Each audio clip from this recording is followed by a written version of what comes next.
New to the NHL this year is a taxi squad with a maximum of 6 players for each team. Which players do you think will be on the Canadiens' taxi squad this year?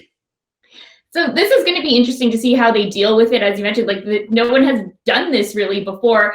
And I think with the depth of the Canadiens, it will create a lot of competition. So people who don't want to be on the taxi squad, but I think, even a guy like Victor Mete, he might be starting the season there. Michael Frolik could be one of them. And even Paul Byron could even be on the taxi squad because of the players that are fighting for those kind of positions.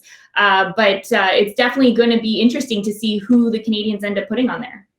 It's going to be interesting to see how many guys they can carry with the salary cap, too. The Canadiens are right up against the cap. And as Mark Bergevin said, it's going to be a bit of a juggling act all season to stay below the cap. But Ryan Poehling, I can't see him being on a taxi squad. They're going to want him to play. It looks like the AHL is going to have a 14 Canadian division. He'll be in the AHL. Jordan Wheel, Michael Frolik, 2 veteran guys. I think one of the reasons they picked up Frolik was to have him on that squad. Defense, Xavier Ouellet, another veteran guy who's not going to whine or complain about being on a taxi squad. Jess, you mentioned Victor Mete too. I don't know if they want him on a taxi squad or if they prefer him to be playing in Laval. And then Arturi Lekkonen's another guy. If Corey Perry's on that 4th line, well, Paul Byron or him are coming off. Jake Evans, Coach Julian made it pretty clear Jake Evans has a spot on that line. He's counting on him for faceoffs. He liked what he saw in the playoffs. So it's really going to be interesting, and it just shows you the depth the Canadiens have.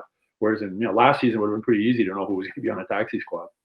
And earlier you touched on the salary cap, and Jeff Molson and company not spending up to it. Well, now they've overspent, and they have to find a way to eliminate $800,000 to get themselves where they need to be. So that might come into the picture as far as who actually would appear on the taxi squad group.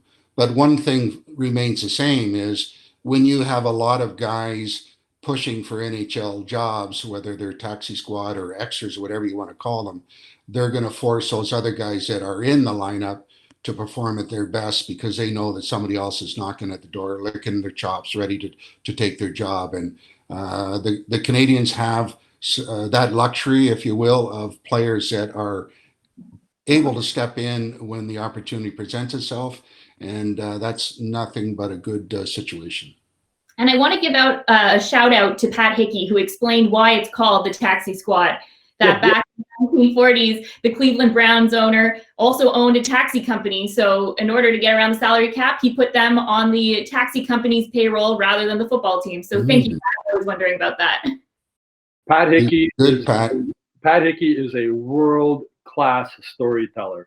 I'm lucky to have a colleague and a friend, and if you ever have a drink with Pat Hickey in a bar and he starts telling stories, you just shut up and you listen.